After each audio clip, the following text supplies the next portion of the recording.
Welcome back to Epic Voice Reviews. We'll get to the movie reviews in a minute, but first, the big news. Star Wars vs. Jurassic World. Yes, like everyone else, I am doing a review of the Star Wars trailer. Not so much of a review, just an opinion based on what we saw.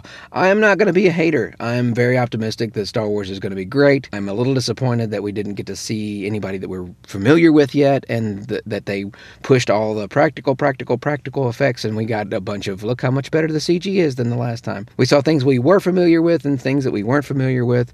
We saw a black stormtrooper. Big deal, get over it. I thought that was cool. Flying toaster. I don't know what that was supposed to be. We saw a rolling droid, whoop-de-doo. The lightsaber with the handle on it, that doesn't really bother me, although yes, you could lose a thumb that way.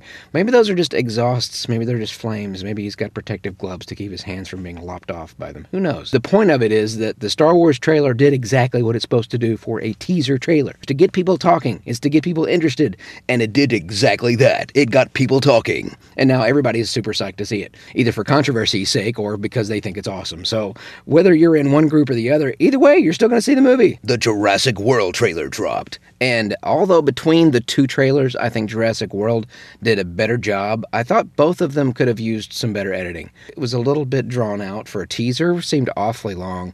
It did show some amazing stuff. Chris Pratt riding with his flock of possibly trained raptors, the Leviathan eating the shark out of the tank. We've got a fully functional park that's got people in it, and that's what we've always wanted to see. It's not following the same footsteps as the previous movies. I think it's absolutely going to be awesome. Yes, I agree with my buddy Dan over at Screen Junkies. We didn't see anything from the practical effects standpoint, but they did the exact same thing with the Star Wars trailer. We saw all CG. We see more CG over in Jurassic World. But having worked on the trailers before they actually were released, knowing what I know about the movie itself, I think this is going to be really, really cool. Who won Trailer War?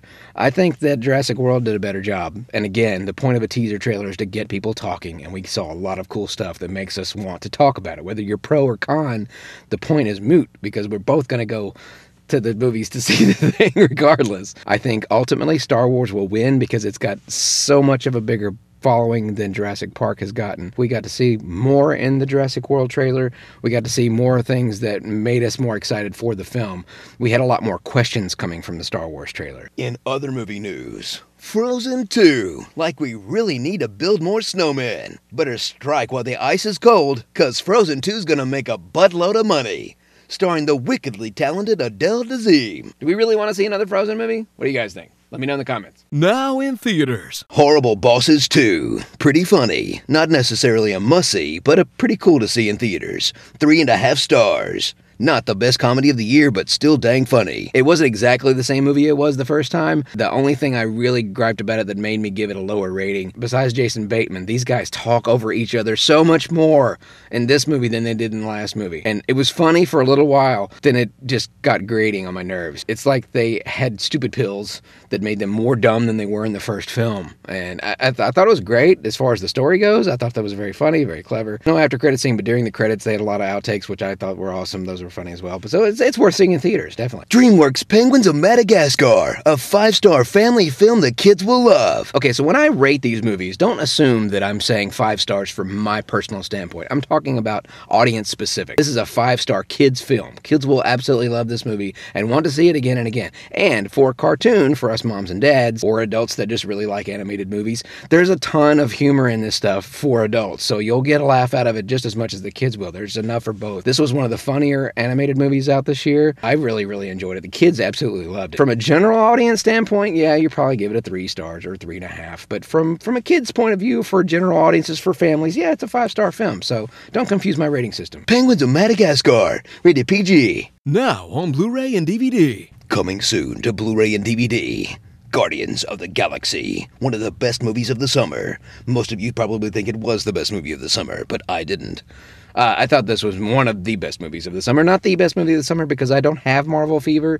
It was a great space battle. It was a great comedy, not necessarily action. It was more comedy than action, but it was still a great movie, and I still really liked it. I still give it 5 stars. I think it was great. And I will definitely buy it on Blu-ray because you know there's going to be a ton of stuff on there that I'm going to want to see with all the extras and stuff. But that brings up a debate. Now that they're starting to put the extra features on downloadable stream with the digital copy, is this the end of Blu-ray? Are we going to go buy these anymore? Or are we just going to stay home and buy the codes and just have our digital library? I mean, What are you guys going to do? Because the more I've thought about it, the more I realize I use my digital codes more than I use my Blu-rays. So I've got a big stack of Blu-rays, and half of them haven't even been opened yet because once I got my code and I put it in, and it includes the special features, I can watch it on any device, anytime, PlayStation 4, on my iPad, whatever. So I don't necessarily have to have the Blu-ray anymore because it's the same quality. We're still going to see discs for a while, but are we just going to all move to all digital streaming all the time and then not have any discs made anymore? What do you guys think? Let me know in the comments. Also on Blu-ray and DVD, Dawn of the Planet of the Apes. One of the best movies of the summer. In my opinion, was the best movie of the summer. And I don't care what the haters say.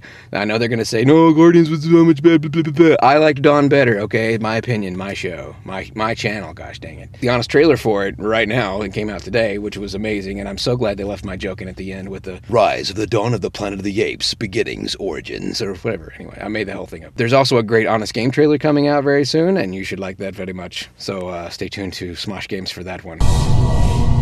The mid-season finale of The Walking Dead. I really think that we got a lot of filler episodes because the last 4 episodes at least could have been completely erased if a certain character had just died a long time ago. And if another guy or girl had just stayed where they were supposed to stay, everything, we could have just gotten so much further along. It wasn't great for me. For those that person that died, there's always going to be a character that dies in some kind of finale. That's not a spoiler. I'm not going to say who it was if you haven't seen it. If it had been one of my favorite characters, I would have had the feels a whole lot more. It was like, didn't see it coming, but didn't really care either way. I am glad that one character died, though, because I hated that person. Still a great show. I honestly think that I'm going to like the Flash Arrow crossover a whole lot better, so we'll see. And in other TV news, Constantine is already canceled. I didn't even get a chance to finish catching up with it yet. It's already canceled. Oh, man. I actually kind of sort of liked it. Hashtag save Constantine. Time for your comments. Captain Planet, he's a hero, gonna take pollution down to 0. People have been asking if I'm back. I'm thinking I'm back. I'm really feeling it for Narnia. Congratulations to you. I'm reading your comment on my video because I have an epic voice. In a world ravaged by blank, our only solace is blank. Are you gonna pull them pistols or whistle Dixie? Better love story than Twilight. Do you want to build a snowman?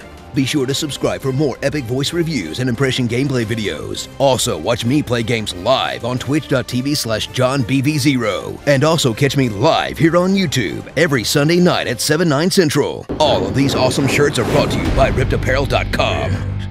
Also, I can't say also, watch me live.